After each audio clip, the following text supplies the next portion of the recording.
Does it really matter what we eat? Yeah. You know what? Actually, I love that you asked that question because a lot of people sort of start in a different direction when we begin talking, asking about what are the worst things that are in what we eat. And truly, we have grown up with this myth that, oh, a calorie is a calorie is a calorie. Like just eat what you like and exercise more and you'll be fine. And really, it is about nourishing our body on a deep level. So I would love to point out that there is a huge difference between, for example, how an apple is going to nourish your body and how French fries are going to nourish your body. So yes, what we eat makes a big difference. What are some of the best things that we can eat, that we can consume? And is it different for everybody? That is a really great question. I think part of the challenge, I'm going to answer the second part of that first, is that it is different for different people because we are all bio-individual. Everyone's body is different. And so certain people are going to need more of certain things, or there are going to be certain dietary protocols that are going to work better for them. I get really frustrated when I see big pronouncements in the media. They go, oh, everybody should be insert dietary plan here. And the answer is no, it doesn't work that way because our bodies are all different. So we have to learn about that. The most important thing, the best thing to eat as much as possible are foods that are whole foods. Seasonal foods, we do much better when we eat in season because the nutrient density of what we're eating is much more intense because it's picked closer to ripeness. If it's picked early and held or frozen, well, if it's picked and frozen, it's great because usually they pick it in season. But if it's picked out of season and stored in a tank, it's ripened with ethylene gas or whatever, the nutrients are not there as much. We used to eat seasonally. We've gotten out of the habit. Now we go, it's January. I'm in the mood for strawberries. And those strawberries, are either out of season and have been force ripened, or they came from halfway around the world and it's not great. So that's part of it. So seasonal is great. As unprocessed as possible, local. Local food is wonderful because it reduces your food miles. The less food has to travel to get to you, the better shape it's going to be in. And let's be honest, the better it is for the environment. Like that's a good thing for everybody. And so those are the things we really want to try and focus on as much as we can. I'm glad you brought up the environment. I'm a huge fan of the planet, and we create so much clutter and trash that's filling up the landfills. And so you just hit on a soft spot for my heart. Well, you talked about eating in season, and right now I live in Colorado, and there is a town called Palisade, and the Palisade peaches are ripe. And these peaches are out of this world delicious. And so Yeah. every Sunday at the farmer's market, we buy a huge box. And at first my husband was saying, "What? There's no way we're going to go through these many peaches Yeah. and this many peaches." And I will tell you, when they are that good, because That's, they are yeah. in season and we get the organic ones, actually touch on that. Doesn't matter if we get organic or not organic. Yeah. You know, organic is so important, especially for what they call the dirty dozen. Technically, the dirty dozen is supposed to refer to the 12 fruits and vegetables that are most likely to be contaminated by pesticide. They have the highest pesticide levels, and we are what we eat. If we're eating plants that have been sprayed with heavy levels of pesticides, it really is challenging because our body can only process so much, and we wind up holding lots of toxins in fatty tissue. It can affect our gut. There are a lot of different ways that it can impact us. These days, it's actually more than a dozen because they had to take kale collards and spinach and lump them into one and call it greens. So there's a few extras in there. I will share that peaches are almost always on the list for most highly sprayed. So it's great that you are getting organic Palisade peaches. Well, it's really fun. And we actually know the owners of the farm, and it's fun to see, some of the kids that they hire to help them are on my kids' soccer team, and so it just kinda almost becomes more of a community experience. Yeah, that's wonderful. And the other thing is, isn't it amazing how hungry your body is for those when they are that good, that fresh, that delicious? There is just something that makes you salivate and want to consume that because our body knows it is nourishing our tissues on a very, very deep level. Right now, I am bringing sliced peaches with Cocoa Whip, which is a non-dairy alternative to like a Cool nice Whip. Yeah. Cool Whip. I'm like, "What is the other word for Cocoa Whip?" So I thought Cocoa Whip for so long. Um, yeah, I'm bringing that everywhere right now, and it is a home run every single time. And yeah, there aren't the toxins there. So there, to me, these peaches come without body clutter. Yeah. And one of the other really fun things to do with those is if you're making like a chia pudding and just dicing those up and throwing those on top, it's perfect. That's all you need. Yum. Yum. All right. So let's talk about the kitchen. It often can be a place of overwhelm. Yeah. Well, not that the kitchen itself is overwhelming, but our thoughts about the Mhm. kitchen are overwhelming. And so with so many products, the packaging, expired foods, mystery ingredients, what does what does decluttering look like when we begin in the kitchen or a pantry? Yeah, I think one of the best places to start is to figure out what's important to you. What are the things that you would use on a regular basis that you always want to make sure you have them and to figure out where you're going to store them. Like you said, there's so many things, not just food things, but kitchen implements and everything else. I will share, for example, and there are going to be some people out there who are going to go, "What? She's crazy. I love mine. I live with it." I do not have an air fryer. Neither do I. Don't want one. One, it takes up too much counter space. Two, I have yet to find one that I like that is not lined with nonstick coating, which is very unhealthy for us. And I gave up looking. And I thought, you know what? I have my Instant Pot. I have pots and pans. I'm good. I have a KitchenAid mixer. I have a food processor, but like those are the things that I need that I use on a regular basis. It's what works for you. If you're someone who doesn't use an Instant Pot, who's not into slow cooking or pressure cooking, well, then don't get one.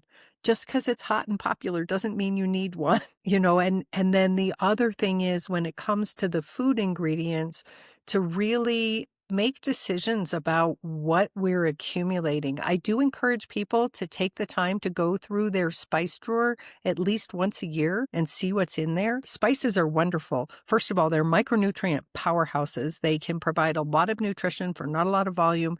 They add flavor to our food. They add complexity to a recipe. But if you bought that jar of asafoetida 5 years ago for a particular dish and you never used it again, first of all, it's probably not good anymore. And secondly, why are you keeping it? Like, only use the things that you really are going to go through on a regular basis and that you're going to enjoy using. Can spices go bad? Yes, actually they can. So it's not that they go bad, they're not gonna be harmful to you, but they get old. So one good way to tell is to look at the color. A lot of them tend to be stored in clear glass jars, and if they're in the light, you can tell. You can take, for example, a fresh jar of oregano and a 2-year-old jar of oregano and look at them, and they're different colors because 'cause they've oxidized and the light has bleached them out. You can also smell them. Our nose is so powerful. And if it doesn't smell as potent, it's not. Okay. What are some of your staples that you told us some different kitchen tools that you love, but in terms of food, what are some Yeah. of the staples that you love? And again, this is what different for everybody because part of it depends on your food culture, how you eat, what you eat, how you cook. For example, I have friends who come from India.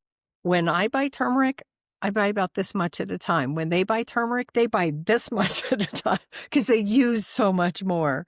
I will say some of my staples are things like a good quality olive oil, a good quality, several vinegars actually, because I like balsamic vinegar, apple cider vinegar, wine vinegar. You use different vinegars for different things. I am a big fan of making sure that I have some of the spices, like I said, that are my top. I also really always try to make sure that I have some of the basics on hand: baking soda, baking powder. But for example, with baking powder, you want to make sure that you're getting one that's aluminum free. So you have to look at the package.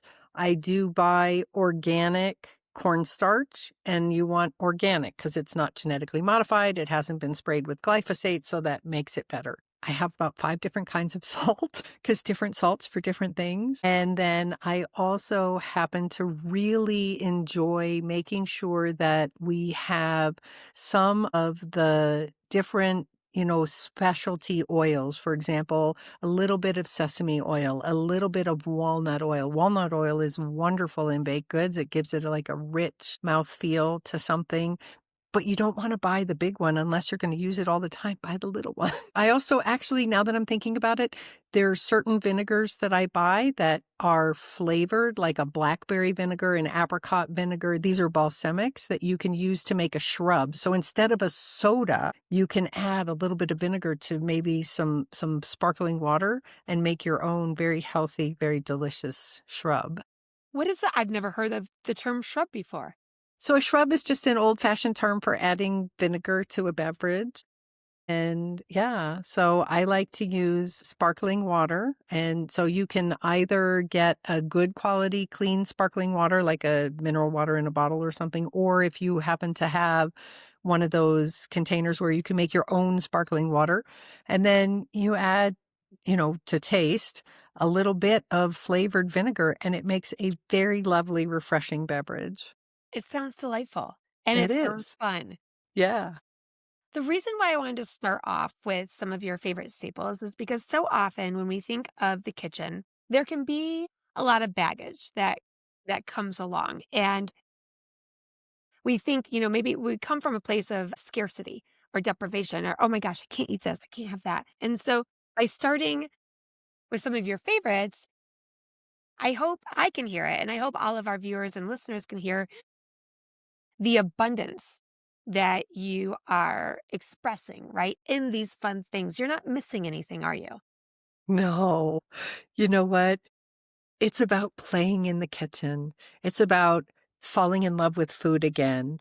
We have been sold a bill of goods that started back post World War II that said, oh, food manufacturers will take care of all of it for you. Oh, you're so busy, you don't have time. Like, let us take care of it for you. And then our food got more and more and more adulterated. And I'm not talking complicated. I mean, if you happen to know how to make pheasant under glass and you want to do that, I say go for it. But really, I'm also thinking there is pleasure in a really well-made pan of veggie egg scramble, It's just nourishing on a deeper level. It's not about being complicated, but it's about enjoying it because really, if we're fortunate, we get to eat 3 meals a day and we get to eat it with people we love, and that includes yourself. And so why not put some of that care into creating what nourishes your body on an emotional level as well? Feels so light when you talk about that. And it's just I feel like one of the ingredients that you haven't talked about yet, but has been present all along is this idea of being present while you're cooking Yeah. or while you're thinking about the meals or thinking about how you want to play in the kitchen. Yeah, absolutely. And I think the other thing that is amazing to me is, like I said, you don't have to have a huge repertoire. You don't have to be a gourmet chef. You do get to learn what you like to eat and what those you love like to eat, and to be able to make that. And it's also, I think, so when my kids were little, I taught all of them how to cook. They came into the kitchen with me and they played. And then my grandkids came along and they play in the kitchen with me. And you start with, "Oh, I'm going to measure this for you and you're going to dump it in the bowl." And they're like, "I made that." Like, it's really fun, but we get to spend time together. And how much more amazing is it, instead of sending one person off by themselves to the hinterlands of an uninhabited space so that they can toil away to deliver a meal, like, why not spend time together and do it together, you know? And the funny thing is, a long time ago, and I don't know why I did this, but, you know, my husband would say, "Can I help?" And I'm like, "No, I got it. I got it." Like, I felt guilty for him wanting to help. And then I was like, eventually I realized that, yes, could you chop that for me? Or could you know, get this or take care of that or stir that or whatever? Like, we're doing it together, and it just makes the meal so much more enjoyable. Creating art together, creating Connection. connection, creating Yeah. memories. Yeah. My parents tried. I'm the middle daughter of 3, and they really did have good intentions. So I remember at a certain point, we were told we each had to make 1 meal from a week. 1 meal a week from a cookbook. We hated it. We hated it. And I think the reason why is because it wasn't so much making the meal, it was the dishes afterwards. And my dad refused to get our dishwasher fixed. We had to do it by hand.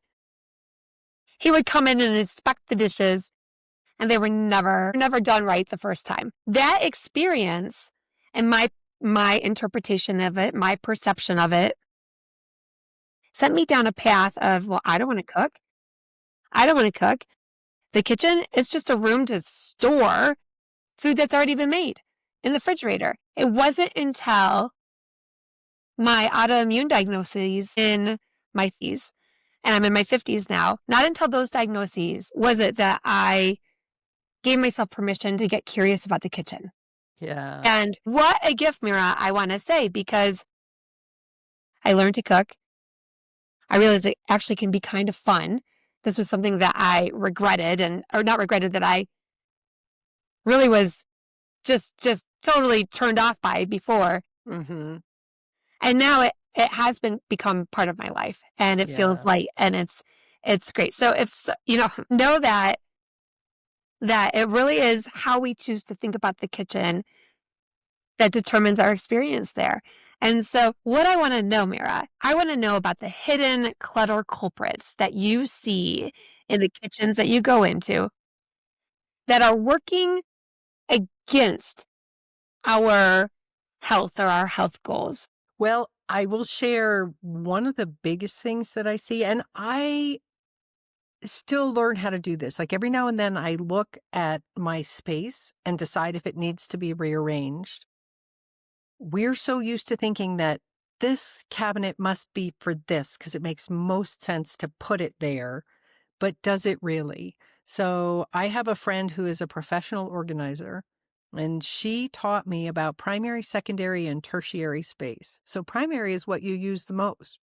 And if you are not using your KitchenAid mixer the most, why is it taking up space on your counter? Put it down below, drag it out when you need it. If you use it all the time, that's where it lives. My Vitamix, for example, lives on my counter because I use it sometimes multiple times a day. So learning how often you use things and where they go. Another huge clutter thing, I don't know why, once we own something, we have to hang on to it. And I am guilty of this. That's why every January I have my top 15 declutter tips for January for everybody's kitchen, because we have things like ratty kitchen towels. I'm sorry, you deserve new kitchen towels if they're that bad. You just do, and they're not that expensive. Old oven mitts that don't work anymore. Broken lids. You can buy a new lid. Yes, that lid matched that pot. But so I have, for example, I have a crock pot that my mother got for me when I went to college. And trust me, college was over 40 years ago. I still have it. It still works great, but the lid broke. Mm. When I called Rival, the maker of the crockpot, to get a new lid, they were like, "That is so old, we don't even have that model number on record anymore." So I found a different lid that worked. Is it the perfect lid that looked exactly like the old one? No, but guess what? It works. It fits. That's all that matters. So getting rid of broken things. And then the other is going through, because we tend to duplicate. And maybe it's not every year. Maybe it's every 2 years or every 3 years, and all of a sudden you discover you've got 4 potato peelers. I don't happen to think anybody needs more than 2, and 2 only because chances are, if you're lucky, somebody will come and help you peel potatoes, but, I mean, you don't need 4. If you have multiples of a lot of different things, that creates clutter, and chances are, no matter how many you have a favorite. So, use that Yeah, and get you're rid of gonna the others. use your favorite anyway, and so Right. the other is just taking up space. You mentioned the towels, and come on, or yeah, just all the different towels, and we deserve new ones every year. And if anybody's thinking like, "Oh, that sounds wasteful," listen, those towels can become rags, and you can use them somewhere else in your house or with a different purpose. It doesn't mean just tossing them out. It just means Right. Not using them in the kitchen. Right. exactly. And yeah, like have things that make you feel light. And I think just like sometimes getting a new workout outfit makes me feel like I'm working out even better or even stronger. Having things in your kitchen, the kitchen towels, the washcloths, and so forth, have ones that you like. You'll want to be in there more if you like Yes. what you see. Absolutely. And the other thing is it takes up space, you know? So you've got a drawer that when you open it, things come popping out, and then you have to spend time putting it all back together. Like, just figure out what fits and do that. Yeah. Those are great decluttering tips. Great. What about ingredient overload? So, processed food items, confusing food labels. Not only are they affecting like what we're putting in, affecting our bodies, but they're affecting our mental energy, our emotional energy. Yeah. What do we do about ingredient labeling and so forth? I am a huge fan of everybody learning how to read the label. Really, it is the best way to know what's in your food. We are very fortunate. We live in a country where they must put what's on the label in the product. Now, if it's less than 2%, they're allowed to say less than 2% of, and then you never know how much is in there or sometimes what it really is because they hide it under mystery names like natural flavor. But if you learn to read the label, all of a sudden you're like, wait a minute, what is that titanium dioxide? Or sulfur dioxide, or why are all those colors in there, or whatever. And then you begin to learn how to hopefully make a difference. Not going to lie, little plug here. My book, The Pantry Principle, is a great way to learn how to read a label and understand what's really in your food. I think also the other thing that happens is sometimes we buy things and then we forget they're there because they get stuffed in the back of the pantry, and so we've forgotten about them, or we liked it, so we bought a lot of it, and then Yeah. we're not eating that much of it anymore. We either have to figure out how to use it, or we have to find a way to pass it on. Yeah. For somebody who is stuck on the titanium or sulfur dioxide, what is that? Since you brought So it up.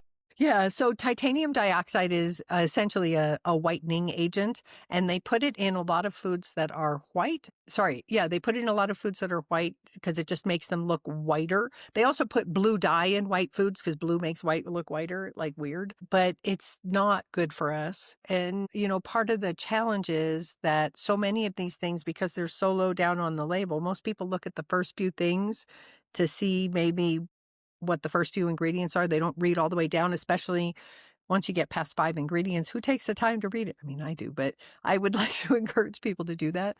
Sulfur dioxide is used in a lot of dried fruits. It's a bleaching agent.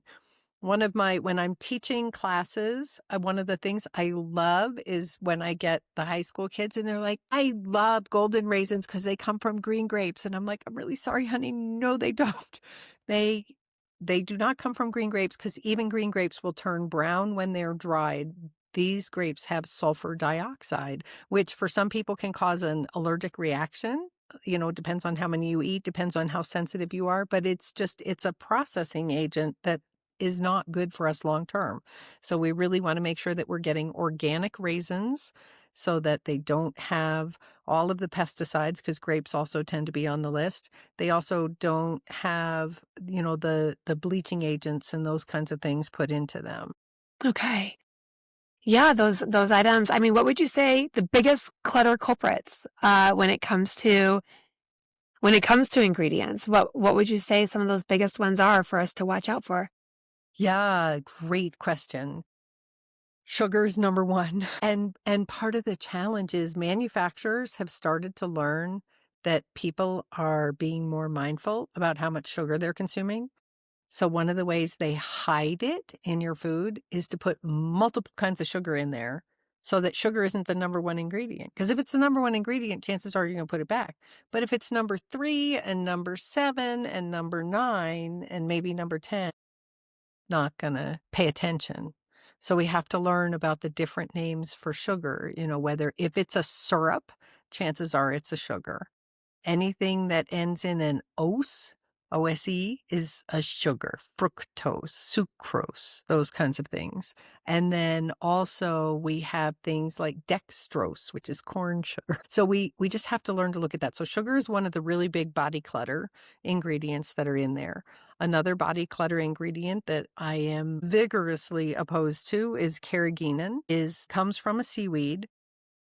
In its native culture, how it's used, they take the seaweed, they cook it, they eat it, it's fine. Highly processed, it's really bad for us. It's very damaging to the gut tissue. And I will share, for example, I love cottage cheese. It's a great snack. It's a good source of protein and, it can be a healthy choice. I went to the store the other day. There were 6 different brands of cottage cheese. Every single one of them had carrageenan in it. So I didn't buy any. I'm going to have to go to another store to look for it. So really, and the problem with carrageenan is it appears in almost every aisle of the grocery store, and it's really bad for your gut. So if you think you have gut health problems, looking at what's in what you're eating can help you relieve that body burden. So those are 2 of the biggest. Before you go on to a few more, I just want to tell you, growing up, my mom and my younger sister loved cottage cheese. And I liked cottage cheese at the time. I don't eat it anymore. And I think the big reason is because my mom and my younger sister loved putting ketchup on the cottage cheese. Can you imagine a bowl with, I mean, it looked like a bloody mess of tissue and just like, ah. And so just a little memory, a memory that I'm experiencing right now. Yes. And right. And this goes back to how we're all unique, our bodies and so forth. And when I have any form of dairy, Yeah. I end up getting symptoms. And so I've tried a lot of different types of dairy, a lot of healthy forms of dairy, and my body says no. But these are great things to look out for. Look out for the sugar, the carrageenan. How do you pronounce it? The Carrageenan. carrageenan. All right. Uh-huh. What are 1 or 2 more things that we should kind of, or that we can look out for if we want to? Yeah. Artificial colors are horrible. They're made from petrochemicals and they are really bad for us. There have been so many studies. And honestly, back in, I think it was 1964, Dr. Benjamin Feingold, who was a pediatrician at Kaiser Permanente in California, discovered that his pediatric patients who consumed artificial colors did not do well with things like attention related disorders, et cetera, et cetera. How long ago was that? Like, that's a lot of years, and yet we still have it. It's bad for us. Our bodies are not meant to consume petroleum. We are not, motor vehicles, and yet we put it in everything. And part of the challenge is it's in things that you don't even think have color in them. So now I will say that is starting to change. There are more companies that are starting to use natural, plant juices. I mean, anybody who's ever spilled beet juice on white pants knows that doesn't come out ever. But, they're starting to use plant and that's great. It doesn't mean that it's gone. So you still need to read the label to look for that. I'm not a huge fan of that. Another one that and this is not necessarily bad for you, but it comes under the how much category. These days, everybody is talking about how much protein is in this and how much protein is in that. And you need protein. You gotta get protein. And yes, we do need protein. We do better when we get appropriate amounts of protein. Food producers have turned us into a snacking culture that have made it so that we fill up on snacks and then we're not hungry for things like protein and produce and all of that. But do you really need to buy high protein Cheerios? followed by high protein Pop Tarts, followed by like, I'm serious, I've seen these at the grocery store. Yeah. No, like, just figure out how many grams of protein your body needs, and the healthiest way to get those, as we were talking about earlier, is to look for whole, real food sources. And then if you happen to live somewhere where you've got a farmer's market, or maybe there's a rancher who lives down the road from you that you can buy from or whatever, looking. So it's also possible to have too much protein, and it's definitely possible to have too much processed protein. Yes. Guilty. Right here. Of the processed protein, Yeah. right? It might feel easier in the moment, but it's just not long term. It's not. Because we're meant to chew, Mhm. we're meant to digest. Mhm. And, we've been, I think that's the other, that comes back to time in the kitchen too. We've been taught by culture and society that time in the kitchen, like such a chore, what a waste. But you know what? Think about it. If we have the time to spend in there, there is just so much that we can do to nourish our body on different levels by learning to reclaim that. And look, I'm not going to say that every moment I spend in the kitchen is blissed out and wonderful. There are days when I'm like, oh crap, I forgot to make dinner. Like, what are we doing? Or there are times when it's like, oh my gosh, this is going to take longer than I thought we're going to eat late. I like to try to plan. Sometimes life gets in the way, but really the majority of the time, if our focus is this is something that we get to do, that is a way to show love and nourishment for ourselves and those we love, like how amazing is that? I love that reframe. Instead of, "Oh, I have to cook, I don't wanna cook." I love that reframe of reminding ourselves, "Hey, this is something that we get to do," as you said.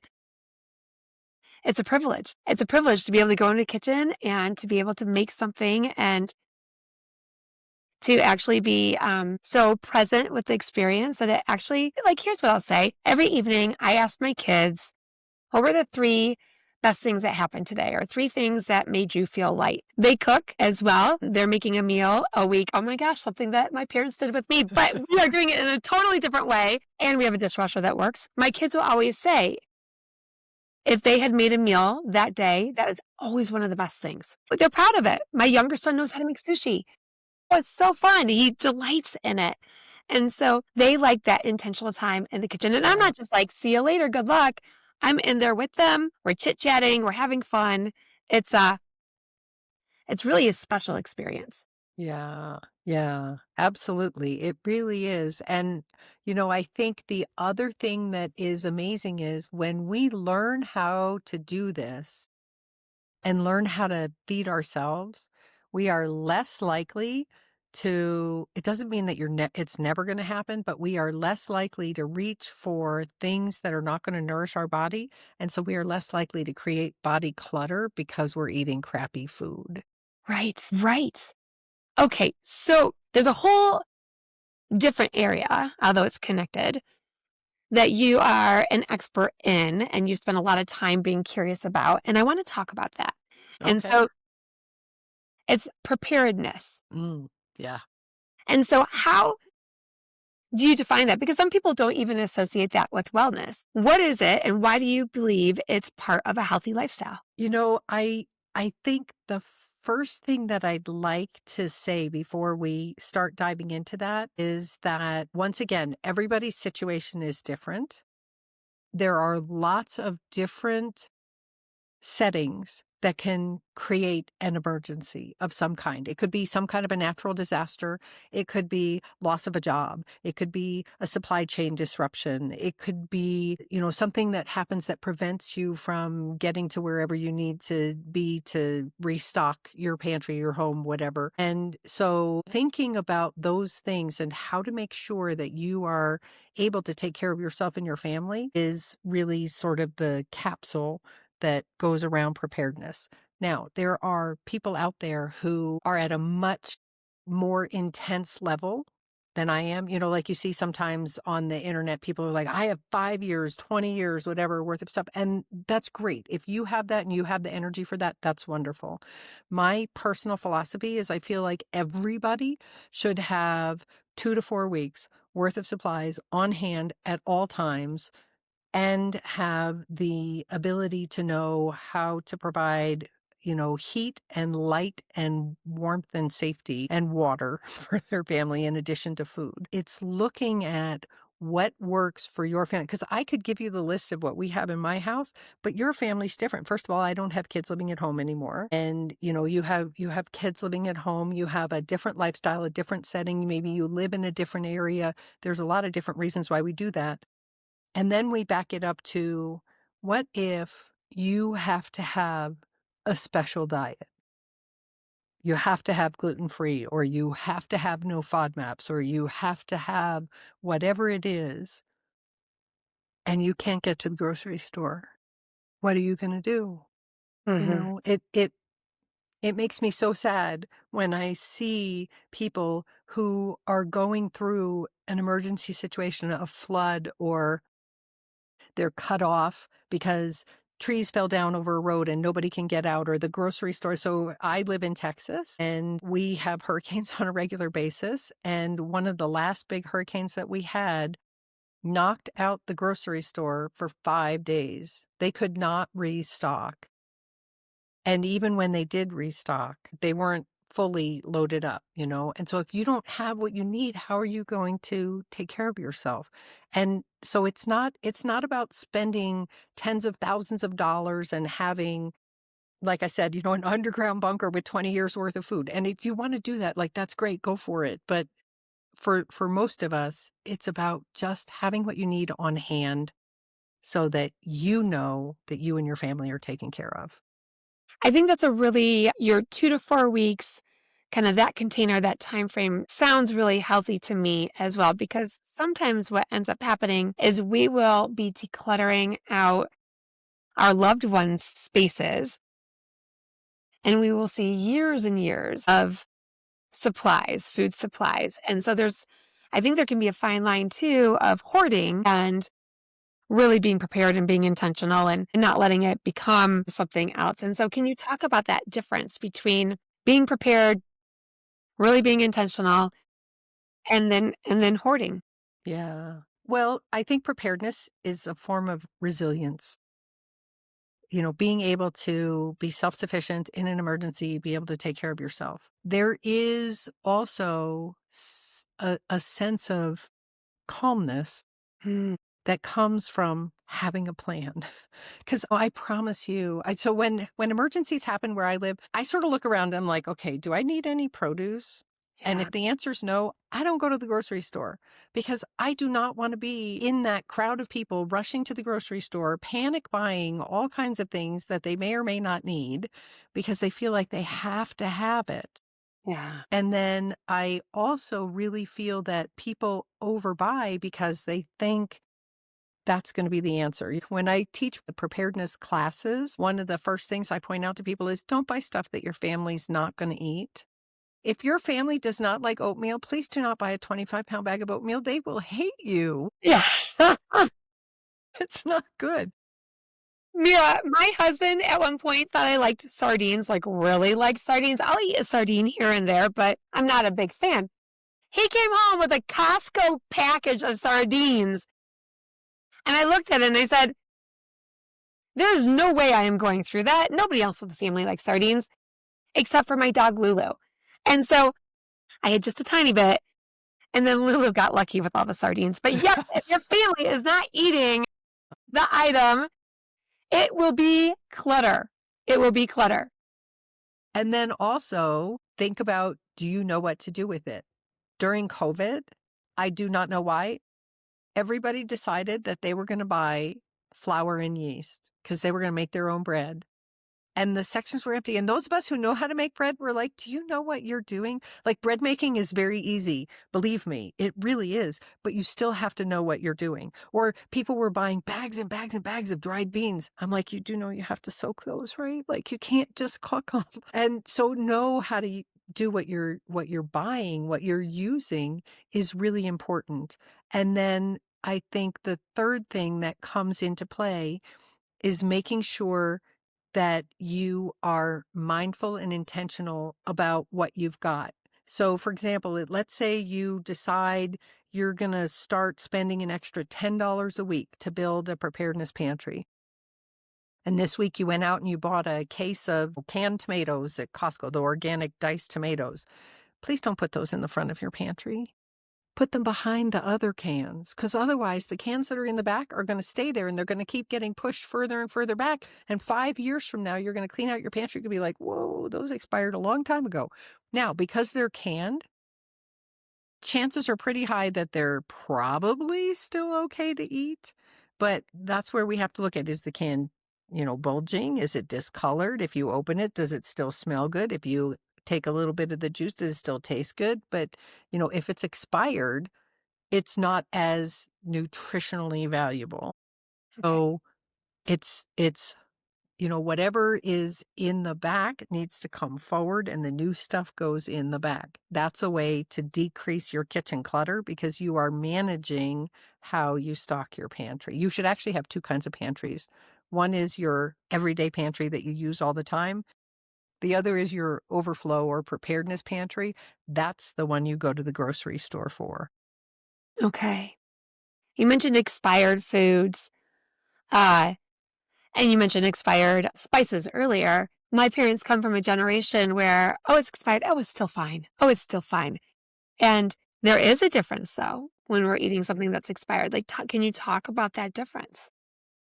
So, as I mentioned, a lot of it, things can get older. They can either oxidize or just the nutrients degrade over time. So, it's not going to be as nutritious for you. Now, I will say, when in doubt, throw it out. Always, always, always. And use your senses. If it doesn't look good, don't eat it. If it doesn't smell good, definitely don't eat it. If it doesn't taste good, spit it out. Don't eat it. Like, pay attention. Doesn't mean that you potentially can't use it, but really, if we learn how to manage, I guess one of the big takeaways that I hope everybody listening to this gets is to spend a couple of hours on a Saturday, go through your entire pantry, see what's in there. And if you've got things that are like, this expired like 4 months ago, yeah, I would use that. I would use it within the next 30 days to make sure that, put it in a soup or something else, but just really make sure that you're going through and then build a plan so that you know how to make sure that doesn't happen again. Because here's the other thing that's really sad. And this goes a lot with what we were talking about the environment earlier and a lot with clutter. In America, approximately 40% of everything we raise is thrown out. It Mm, becomes waste. mhm. So if we but yeah, okay, maybe it's only 3 or 4 cans of soup in the back of your pantry, but you know what? Somebody had to grow that. Somebody had to harvest it. They had to process it. They had to get it to the store. Somebody had to stock it where you could buy it and bring it home. It is such a loss of food and nutrition and time and energy and everything. So, like, let's commit to not doing that as much as we Mm. can. I really like how you talk about honoring all of the hands that touched the food. Like, I mean, not like physically, but you know what I'm saying? That were a part of the process to get the food to your home. Unless you're growing it yourself, there's a lot of fingers in that pie. Yeah, yeah, and honoring all of that energy and that Yeah. intention. This is definitely a topic I feel that matters. Mira, at School of Living Lighter, we like to talk about taking the lighter path. The lighter path can mean whatever anyone wants it to mean. What does it mean to you? That is such a good question. I think for me, where I am right now in my life, it means feeling free to embrace those things that make me happy, and I think this is a pretty common thing for so many of us when we're younger. We do a lot of things out of obligation, or we say no to a lot of things because we feel like we shouldn't want that, or we're being selfish or whatever. And not that I'm saying you should be selfish at the cost of somebody else, but there's also nothing wrong with going, you know what? This makes me really happy. So I'm going to do that. I love that. I love that tuning in and listening and asking yourself what makes you happy and hopefully my goal is for those listening or watching. It's like, okay, getting curious about the kitchen could actually make me happy and not in a 1950s stereotypical kind of way, Right. but getting curious about the potential, the positive health benefits that can come from being curious about what is in the kitchen and creating a kitchen that will serve you Yeah, and the goals that you have. absolutely. Mira, how do we find you online? And I feel like it's been the tip of the iceberg. We could go on and on because this topic is so fascinating. And so, how do we find Well, you? yeah, well, thank you. So I do have a website, theingredientguru.com. Actually, you can find me almost everywhere with The Ingredient Guru, YouTube, Instagram, all of that. I do also have a Substack, Mira Dessy, Miradessy at Substack, or sorry, .substack.com. Okay. And I produce a newsletter there every week called The Food News You Can Use that talks about all kinds of stuff. And right now, we're talking a lot about preparedness because National Emergency Preparedness Month is coming up, but I talk about holistic health and ingredients and food news and all kinds of wonderful things. So it's free to subscribe. We will make sure that we've got links to everything. Any Thank you. last message for this show? I think the thing I want to encourage everyone to do is to remember that this is not an all or nothing proposition. You don't have to do it all right now. You just have to start somewhere because every single thing that you are doing is one thing more than you were doing before. And a little bit at a time, I promise you, you look back 3 months, 6 months, a year from now, you're going to be like, whoa, how things have changed. So just start somewhere. And for the person that's like, okay, all right, Mira, I'm sold. I'm sold. I'll start. Where do I start? What would you say? What are a few easy places to lean into? Well, I think one of the biggest is what we just talked about. Take a half a day on the weekend and go through your pantry and see what's in there that doesn't belong anymore. Or look at all of the ingredients that you have and think, do these really work for me? Am I using these? And then I think the third thing too is to invite yourself and your family to take the time to play in the kitchen. Mira Dessy, thank you so much for sharing your wisdom and your experience with us. Thank you, Heather. It was so great to talk to you. Always. Always so fun. Now I'm going to go find one of those Palisade peaches. So good. Thank you, Mira. Thank you. Thanks for watching. If this resonated with you, give us a like and share with friends who could use some lightness. Don't forget to follow our page for daily doses of living lighter. And remember, if it feels light, it's right.